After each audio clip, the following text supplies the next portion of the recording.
Hello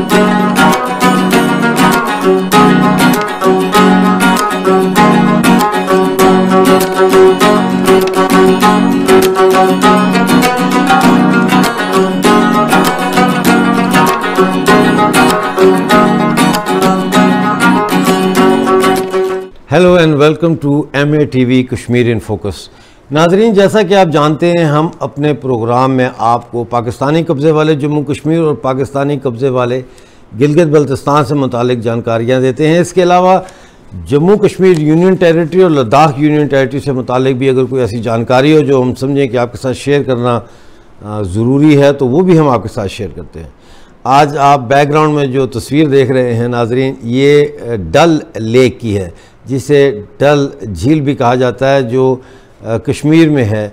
और इसमें करोड़ों रुपए लगाए इसके लिए, इसकी सफाई की गई है और कई सालों के बाद जो है वो अब डल झील को उसमें से जो पानी में बदबू आने लग गई थी, उसकी सड़ान जो थी पानी की पुराना होने की वजह से, गंदा होने की वजह से, उसमें अब नुमायाँ कमी वाक़या हुई है। और इस दफ़ा काफ़ी सयाहों ने डल झील की सियाहत की और शिकारों के ऊपर उन्होंने लुत्फ़अंदोज़ हुए उससे।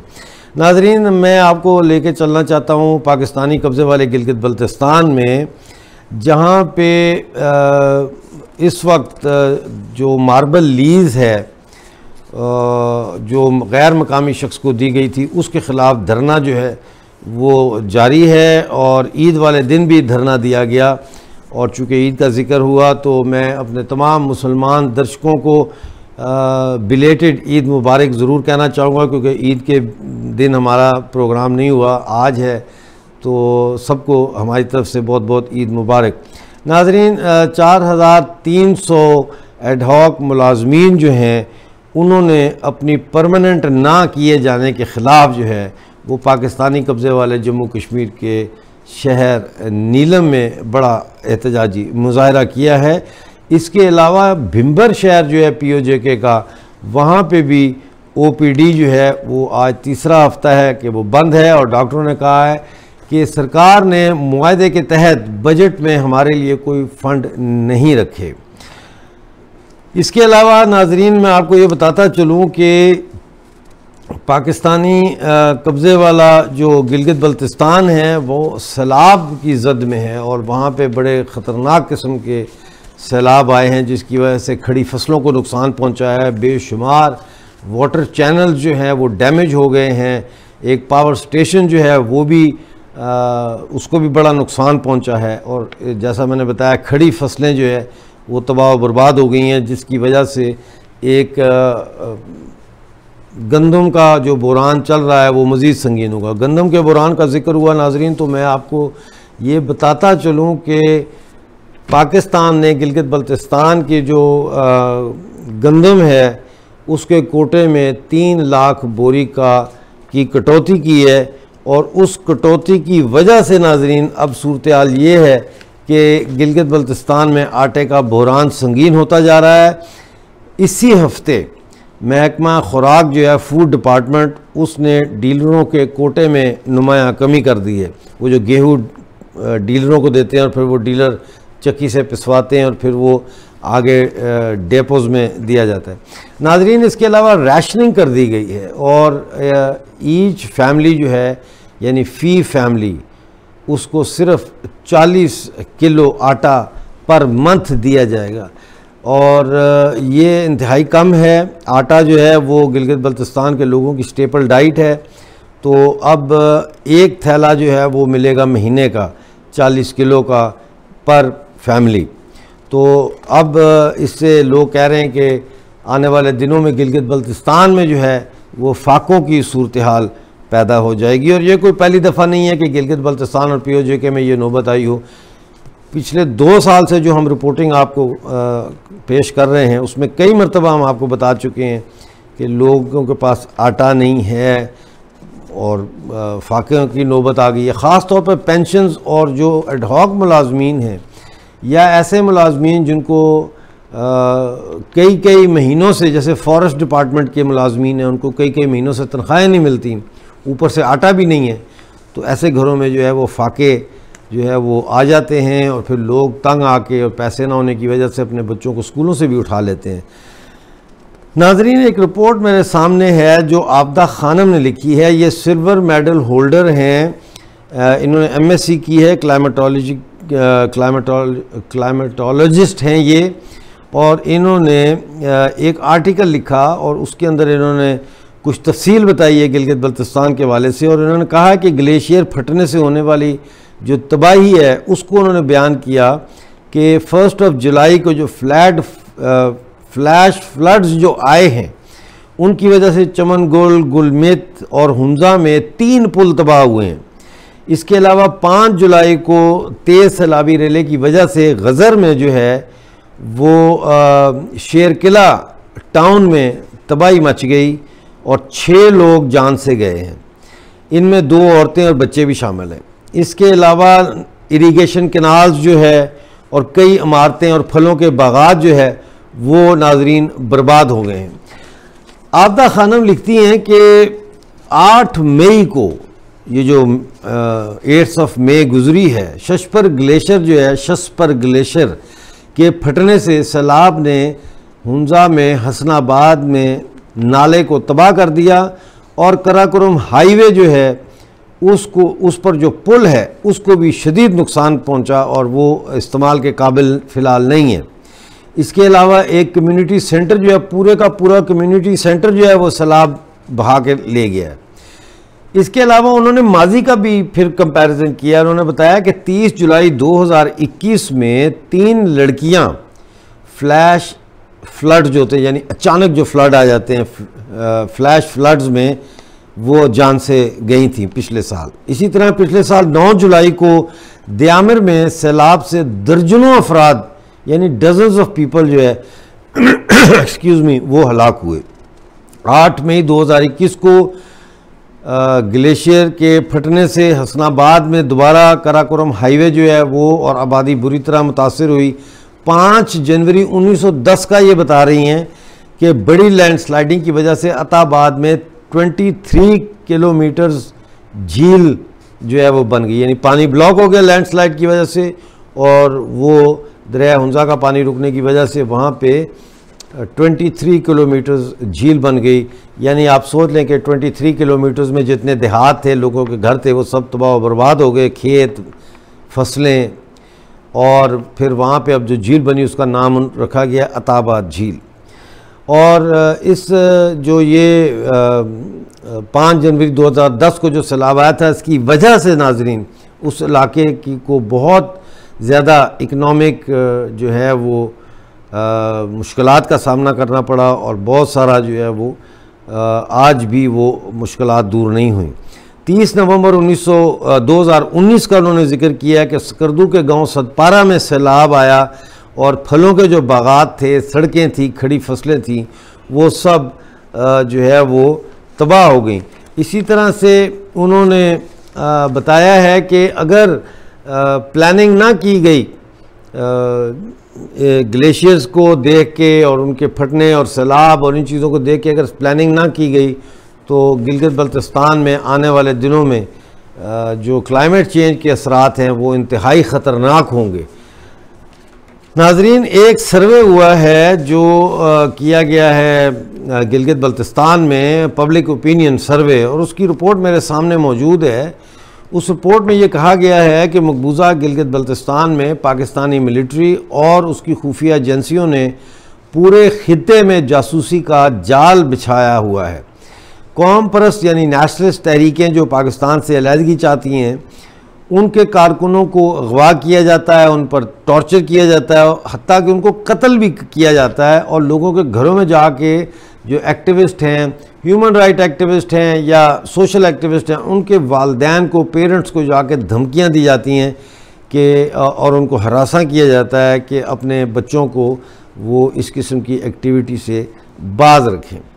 इसी तरह नाजरीन, ये भी रिपोर्ट में सामने आया है कि अगर किसी का कोई रिश्तेदार पुलिस में या फ़ौज में सिपाही है तो उनको उनके ज़रिए भी फैमिलीज़ को जो है वो धमकियाँ या हरासमेंट की जाती है और उनको कहा जाता है कि अगर वो बाज नहीं आते तो उनको ख़तरनाक नतायज का सामना करना पड़ेगा। लेकिन इससे भी ज़्यादा ख़तरनाक चीज़ नाज़रीन जो इस रिपोर्ट में सामने आई है वो ये है कि कौम परस्त तहरीक को सियासी तौर पर सबोटाज करने के लिए जो है वो मुकम्मल मनसूबाबंदी की गई है, और पाकिस्तान से आज़ादी और लद्दाख यूनियन टेरिटरी में गिलगित बल्तिस्तान के शामिल होने के हवाले से अगर कोई बड़ी तहरीक चलती है तो उसे तबाह करने के लिए नाज़रीन मजहबी इंतहा पसंद जमातों को पैदा किया गया है और उनको स्टैंड बाय रखा गया है। जो एक इशारे पर नाज़रीन ये रिपोर्ट में लिखा है, मैं आपको पढ़ के सुना देता हूँ, लिखा है कि जो एक इशारे पर मकबूजा गिलगित बल्तिस्तान में शिया सुन्नी फसाद के ज़रिए इनकलाबी तहरीक को खून में डुबोने के लिए कारआमद साबित हो सकती हैं। इसी तरह से ये भी बताया गया है कि तकरीबन हर ज़िले में कौम परस्त पार्टी बनाई गई है। अब ये क्लियर नहीं है कि ये हर ज़िले में जो डिस्ट्रिक्ट में जो कौम परस्त पार्टियाँ छोटी छोटी बनाई गई हैं इसमें क्या इस्टेब्लिशमेंट का हाथ है या कौम परस्तों के बीच में किसी एक बयानिए पर इत्तफाक राय पैदा करने में नाकामी की वजह से सब अपने अपने बयानिए लेके चल रहे हैं।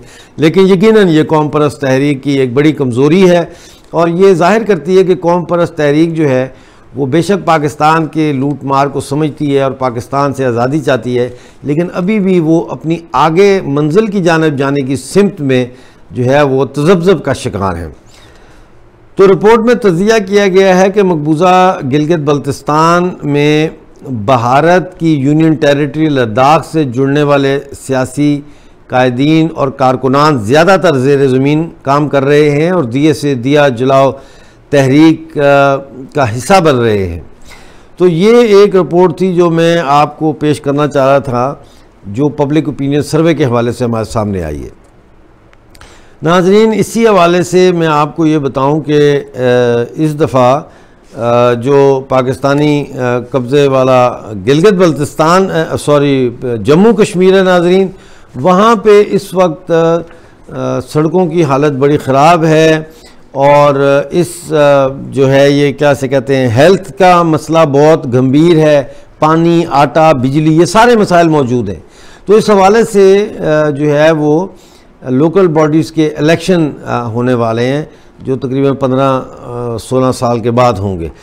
तो लोकल बॉडीज़ इलेक्शन को डिले करने के लिए सुप्रीम कोर्ट में एक अपील दायर की गई थी जिसे सुप्रीम कोर्ट ने नामंजूर करार दिया। अपील में कहा गया था कि कम वक्त है हमारे पास, तो हमें जो है वो वक्त दिया जाए जनवरी 2023 तक का, लेकिन सुप्रीम कोर्ट ने कहा कि आपके पास तो वक्त ही वक्त है, तो आप अगस्त में इस साल जो है वो इलेक्शन की तैयारी करें। ये हुक्म उन्होंने दिया, ऑर्डर दिया उन्होंने। इसी तरह नाज़रीन मैं आपको बताऊं कि पाकिस्तानी कब्ज़े वाले जम्मू कश्मीर में रावला कोर्ट में all parties peoples rights forum Poonch ने लोड शेडिंग के ख़ात्मे के लिए एक मुनज़्ज़म तहरीक जो है वो चलाने का ऐलान करते हुए कहा है कि 20 जुलाई को रावला कोट ग्रिड स्टेशन का घेराव किया जाएगा। ये कुछ खबरें थीं जो मैं आपके साथ शेयर करना चाह रहा था और इससे पहले हम आपको ये बता चुके हैं नाजरीन के जो गिलगित बल्तिस्तान में जो मूवमेंट चल रही थी जम्मू कश्मीर नेशनल अवामी पार्टी और Jammu Kashmir national student federation की, उन्होंने 5 जुलाई को मुजफ्फराबाद में असम्बली के सामने धरना देने का ऐलान किया था। वो ऐलान तो दिया, लेकिन 5 जुलाई को धरना देने से पहले ही 4 जुलाई को सारे गिरफ़्तार हो गए थे, उन सबको रिहा कर दिया गया है। इसलिए नाजरीन ये सोचना ज़रूरी है कि क्या जम्मू कश्मीर नेशनल अवामी पार्टी और Jammu Kashmir national student federation जो है वो एक्सक्यूज़ मी, क्या ये तंजीमें जो है वो सियासी हिकमत अमली में कहीं सैबोटाज तो नहीं हो रही और इस हवाले से कहीं अवाम में मायूसी का सबब तो नहीं बन रही। एक ख़बर है जो मैं आपके साथ शेयर करना चाहता हूँ, जिसका बज़ाहिर तो पाकिस्तानी कब्ज़े वाले जम्मू कश्मीर या मकबूजा गिलगित बल्तिस्तान से बराह रास्त तो ताल्लुक़ नहीं है, लेकिन ये भी एक मकबूजा इलाके की ख़बर है और ये ख़बर जो है ये पाकिस्तान के ज़ेर कब्ज़ा एक इलाके की है जिसको पाकिस्तानी मकबूजा बलूचिस्तान कहा जाता है।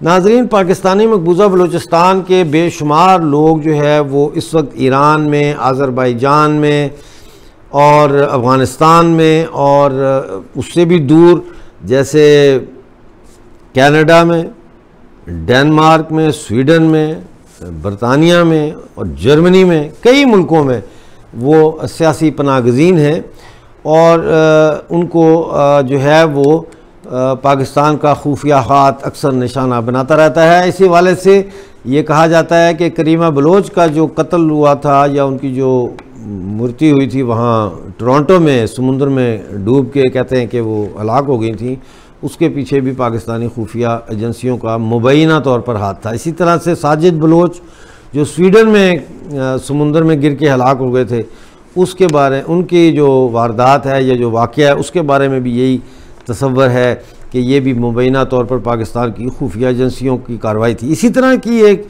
कार्रवाई नाजरीन 3 दिन पहले आज़रबाईजान के शहर बाकू में हुई, जब समुंदर से साकिब करीम बलोच की लाश मिली। साकिब करीम बलोच जो है, इनके 2 भाई तारिक करीम और आसिम करीम पहले ही बलूचिस्तान में पाकिस्तानी फ़ौज के हाथों अगवा हुए और फिर इनकी मसख शुदा लाशें जो हैं वो वीरानों में फेंक दी गई। इनकी फैमिली के काफ़ी मर्द जो है वो वहाँ शहीद किए गए हैं।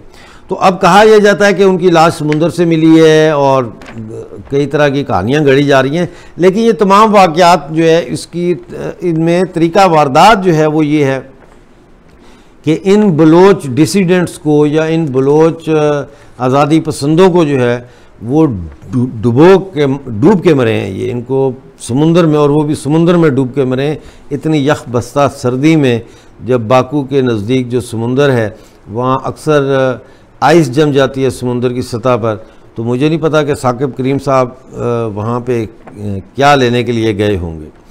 और ये भी ज़हन में रखने वाली बात है कि साकिब करीम जो है ये United nation human right council के रजिस्टर्ड पनाहगज़ीन थे और उन्होंने दरख्वास्त दी थी कि उनको आज़रबाईजान से किसी और सेफ़ मुल्क में मुंतकिल किया जाए, लेकिन कोरोना की वजह से उनका ये जो ट्रांसफ़र है ये डिले हो रहा था।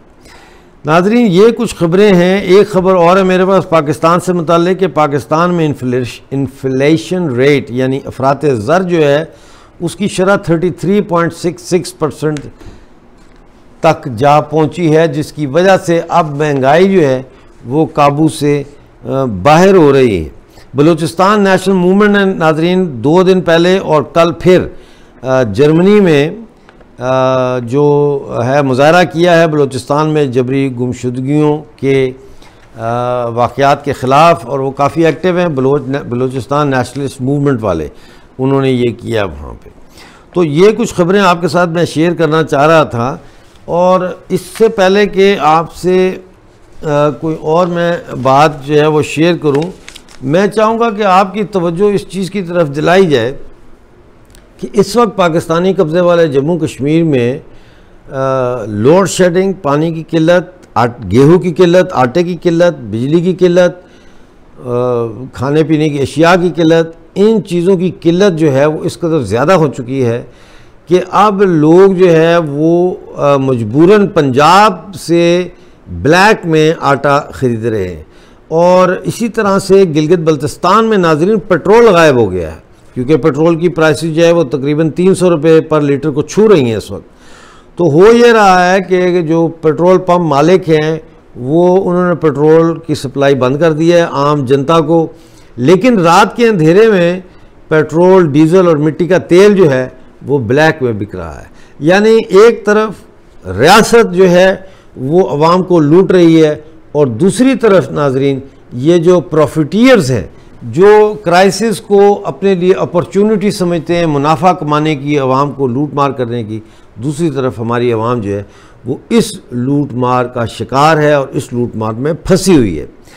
मैं आपको ये भी बताता चलूँ कि अभी तक मारिया ताहिर, जिनको भिंबर में गैंग रेप किया गया था और कई साल या 8वां साल गालबन जा रहा है, कि उनको अभी तक इंसाफ नहीं मिला, ना ही किसी इंसाफ के इदारे ने या किसी ह्यूमन राइट्स के इदारे ने अभी तक उनसे इस सिलसिले में कोई राब्ता किया है।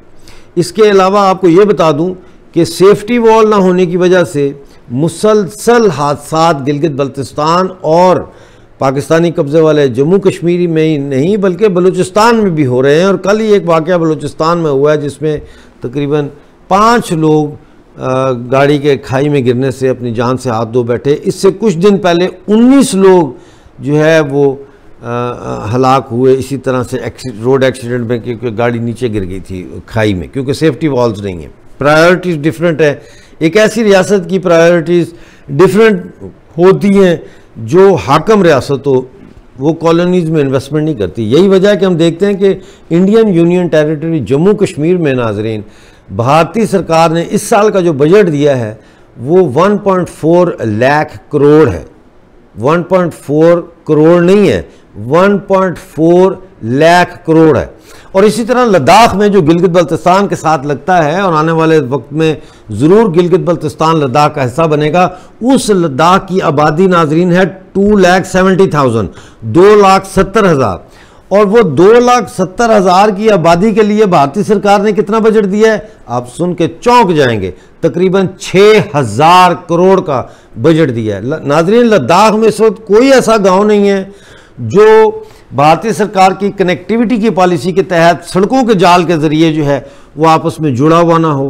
कोई ऐसा गांव नहीं है जहां बिजली ना हो। और इस वक्त एज वो कहते हैं ना इंग्लिश में, as I speak as we talk, इस वक्त जो है लद्दाख में फाइबर ऑप्टिक केबल बिछाई जा रही है ताकि इंटरनेट जो है बेहतरीन किस्म का जो स्ट्रॉन्ग सिग्नल्स वाला इंटरनेट है उस तक लोगों की वहाँ आम रसाई हो। इस सारी सूरत हाल में हम ये सोचने पर मजबूर हो जाते हैं कि क्या वजह है कि भारतीय सरकार इतनी इन्वेस्टमेंट जम्मू कश्मीर में भी कर रही है, लद्दाख में भी कर रही है, और यहीं पर भारतीय सरकार नहीं रुकती बल्कि भारतीय सरकार जो है वो G20 का इजलास भी बुलाती है। पहले ऐलान करती है कि जम्मू कश्मीर में हम G20 के कुछ सेशन करेंगे, लेकिन एक हफ्ते के बाद ये ऐलान होता है कि अब लद्दाख में भी, लेह और कारगिल में G20 के सेशंस होंगे।